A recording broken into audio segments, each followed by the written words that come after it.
Hey, it's Grimbat. What's up?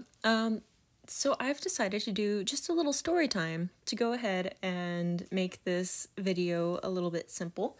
And so the artwork I am currently working on in the background is inspired heavily, of course, by the story I will be telling. Now, the story came from my youth, and it is one of my, I would say, paranormal experiences, although there are probably some logical explanations for it. I don't really mind if I'm believed or not, and just as a child, it was absolutely terrifying, and to this day, it still kind of makes me raise an eyebrow.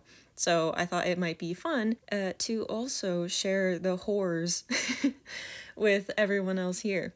So when I was little, I grew up in this old haunted house, and I know that's quite the statement, starting it off with a haunted house, and also the statement of I was little. A lot of times people see children as having overactive imaginations, and I definitely was no different. At least that's what adults said to me all the time when I would complain about the things that happened to me and the things I saw in that house.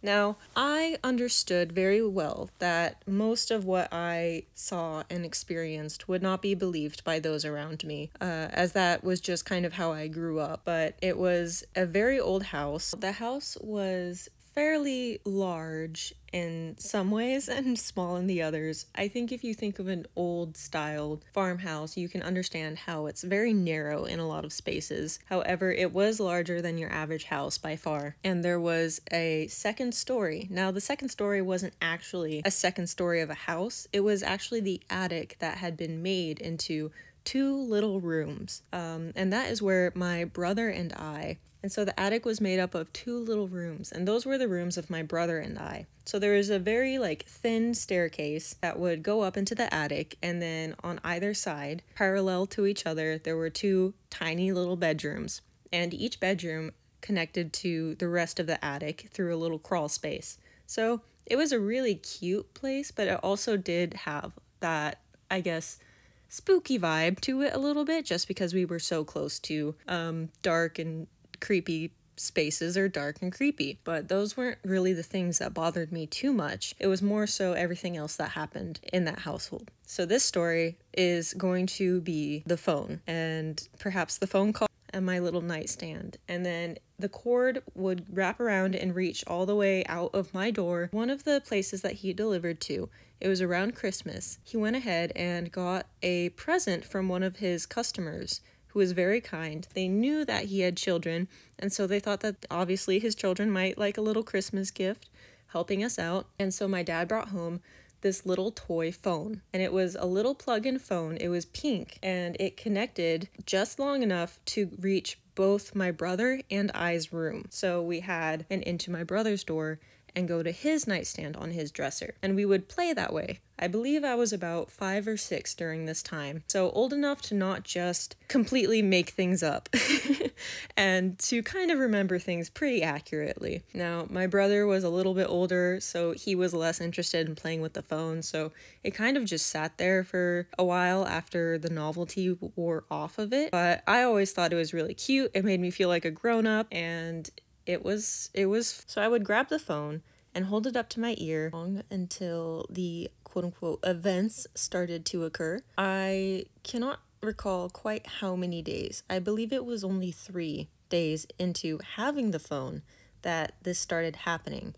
But essentially, I would get myself ready for bed and snuggle in to my little covers and say my little nightly prayers and everything. And then around midnight, the phone would ring. And so it would wake me up out of my sleep, and I would be quite frustrated because who likes to be woken up, and tell my brother essentially to stuff it and not call me and stop waking me up. And so I hung up the phone. The next night, the same exact thing happened around the same time, not that by the minute, but I think within about a 5-minute period. So it was pretty close. It was about midnight, and the phone rang, and I let it ring a couple times this time because I assumed it was just my brother again and he was being a turd, as brothers are. And then a little bit later, the phone rang again. So I picked up the phone and put it to my ear. I heard a little mumble of a voice, but I couldn't really hear what he was saying. And then I told him not to call me, to stuff it, and leave me alone, and I wanted to go to sleep and to stop waking me up. Then I hung up the phone. A little bit later, that same night, the phone rang again. I was now very frustrated, and so I picked up the phone, didn't hear anyone else on the line, hung it up, and then I called him. Now, the phone had to go through a couple times. I was adamant about getting him to pick up his part of the phone because he kept on waking me up. I was very frustrated. And when he finally picked up, he was in a very sleepy voice, said, "What are you doing? Don't call me. I'm annoyed," and then hung up. I was confused, and I was also pissed off. So I went to bed, and I don't believe anything else happened that night.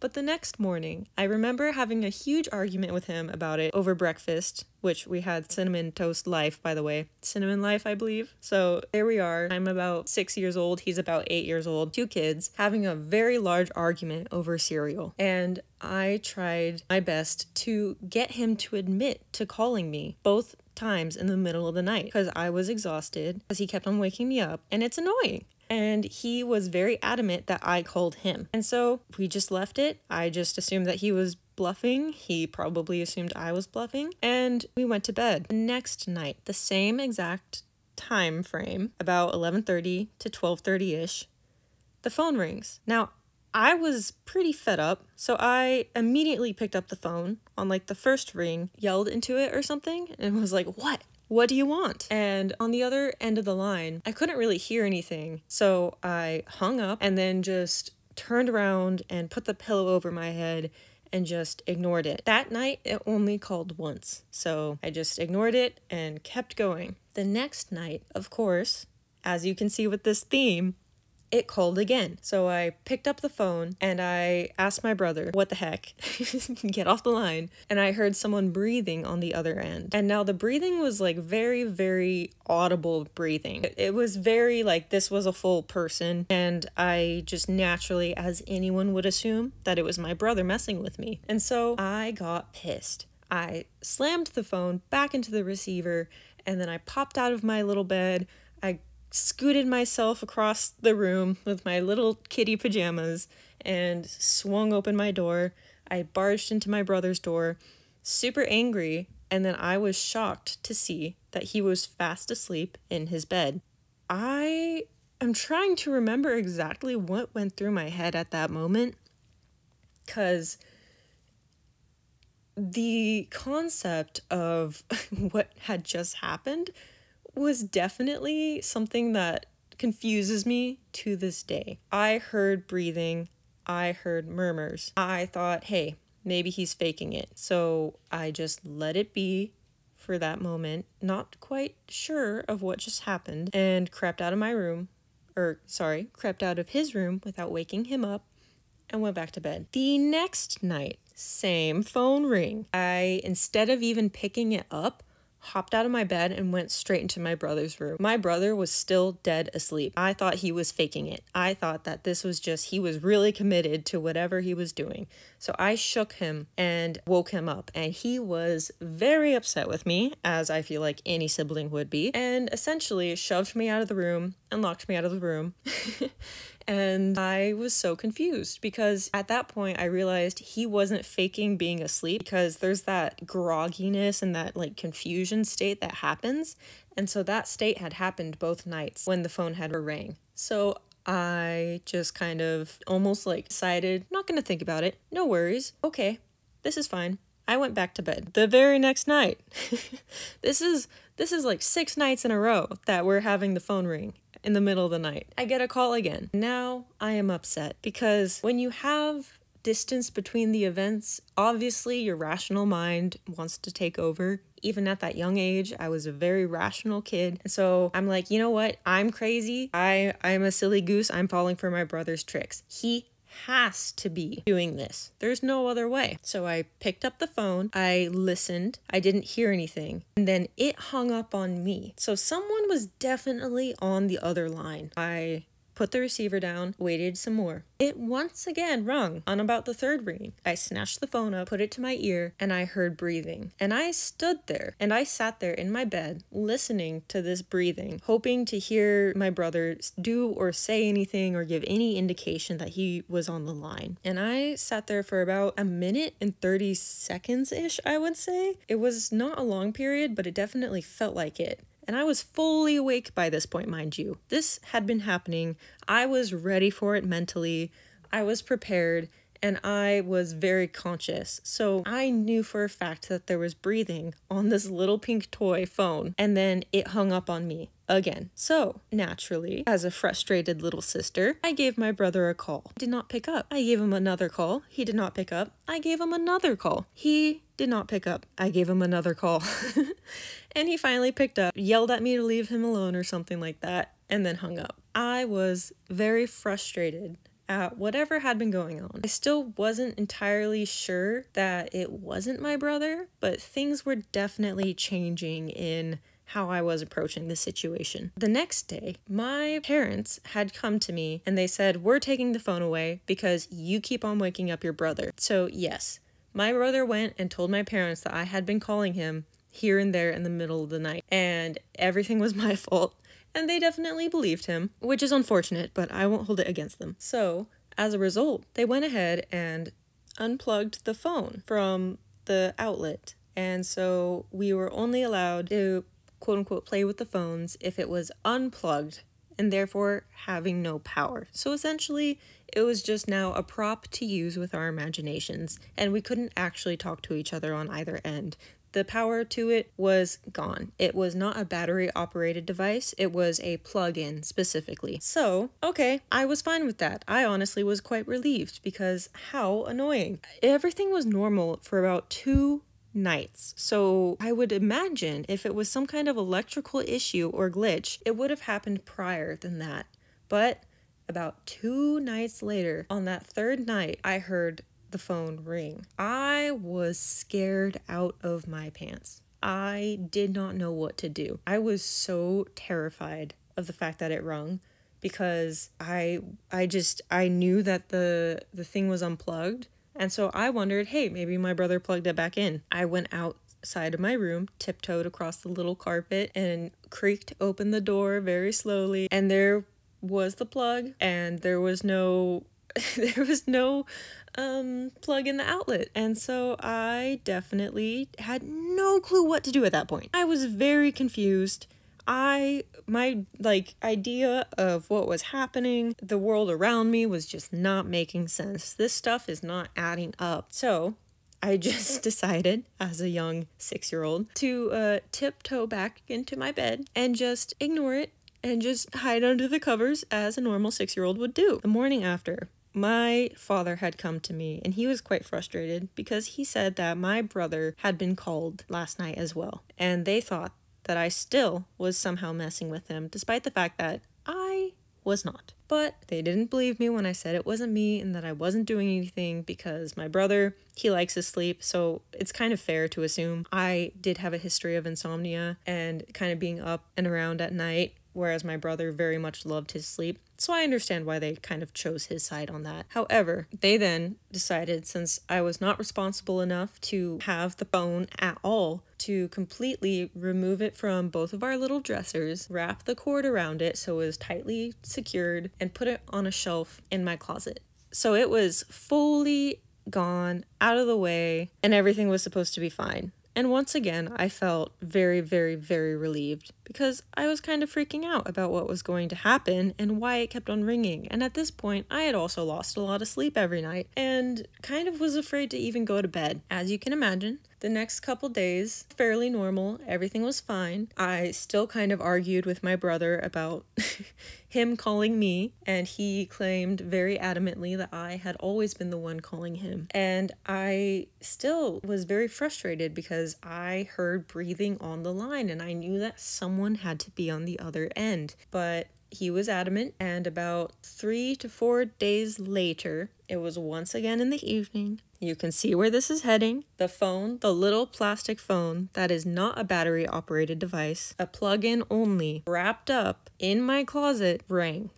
When I heard the phone ring, I thought I was dreaming, legitimately. I was coming out of my sleep, confused as to what that noise could be, because there was no way that it could possibly be the little toy phone. Once I realized and came to my senses that there was in fact the same ringing, and it was in fact coming from my closet, muffled, I was out. I sprinted out of there. I zoomed down those stairs so fast and went straight to my parents. I I woke them up very frantically and complained and essentially was almost in tears. And that's when my dad decided, okay, that's it. Out of pity, he allowed me to sleep with them for the night, but he was very skeptical and wanted to get rid of the phone. For good reason. I can't imagine being a parent and then having this like dramatic saga happening around a little pink plastic phone that you didn't even get your children yourself. So he wanted to get rid of the phone. I was upset about that and begged him to keep it because it was still a toy and I still wanted the toy, even if it was creepy. And he relented and said, okay, but don't come down again. Like, you can't have whatever is happening keep on happening. And they chalked it up to I was just dreaming and I would be able to keep the toy. The next night, once again, the phone rang. Now, since I didn't have the option of running down scared and terrified and going to my parents for help, I knew that it was my responsibility to then deal with this issue, address this issue. And so my little child self walked my butt over to the closet, opened the closet, saw the phone as it was ringing, picked it up as it was ringing, and then I was so confused because it was a plug-in. So I slowly unwrapped it from around the receiver and from around the phone, and then I set it on my bed. Through this time, it was a short amount of time, but it was still ringing. I reached my little tiny child hand out and I picked up the phone from the receiver and held it up to my ear. I knew at this time that I was pretty scared out of my mind. So what I'm about to say could possibly just be a little bit of a exaggeration. It could just be the trauma coming through. It could just be mismatch of my my ability to retain consciousness. I am unsure, but I picked up the phone and I put it to my tiny child ear, and in a deep man's voice that did not sound anything like my father, I heard someone ask, "Hello?" Now, at that point, I took it upon myself to go ahead and take both parts of it, of course, and walk my little butt down the steps, all the way through the kitchen, all the way through the mudroom we had, and put it in the trash can. And I knew that the very next day I would be going first thing in the morning to that trash can, taking it out of the trash, and then also going and putting it in the outside garbage can and making sure that it never came back into the house. And I feel like, looking back, I handled this pretty well as a child, because if that happened today, I really don't know what I would do. But during this time, there were a lot of things like that occurred. And that is why I think I was able to kind of deal with it in a way and wasn't just screaming and crying the entire time, which, mind you, I was crying at this point, especially. And when I hid under the covers, I was crying. When I was having to go to bed, I was kind of nervous and was crying. So don't get me wrong, I was having full child emotions over this. I just also still pushed through them in order to be stupid. I wish that I had gotten rid of that phone or let my dad get rid of that phone. Honestly, the first time it rung on its own, I wish I had gotten rid of the phone just so I wouldn't have to have this weird story. I know that technology can glitch. I know that it can go off. Even when something doesn't have batteries, there can still be some kind of glitch of a charge.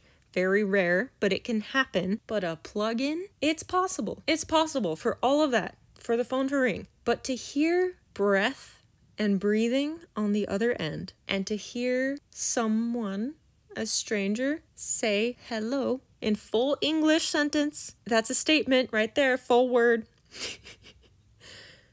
Yeah, you gotta be kidding me. So, anywho, that is my story. That is called The Phone. We're just gonna title it that. And, I have so many more. So, Friday story times.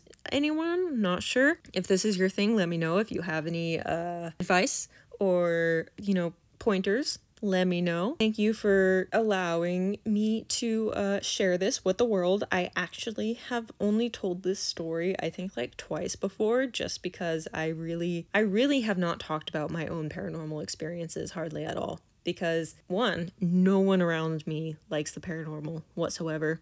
Two, I also don't like talking about my own personal experiences, but there's a part of me where it's like, okay, I'm old enough. I think I've had enough years since I was 6 years old to kind of try and think about things again and maybe revisit it a little bit, and maybe some stuff can be rationalized and other things still can't. So I'd really like to hear other people's opinions about what that could have been, what happened, because again, I promise I was fully conscious, I was very awake. It was not, from my knowledge, a technical issue because it said hello and it had a voice on the other line. Like, this was not a phone that had pre-automated noises, right? It only had the ringer that was triggered once the other end was used to call. So, cool stuff, cool story, man. I hope you like my artwork. It was kind of just a doodle. I've been really relaxed about my style lately and just been messy, so yeah, we're just gonna let it hang in the air in awkward silence. Okay, like and subscribe. Thank you. Thank you, thank you. Thanks for taking all that time out of your precious day to listen to my silly little voice.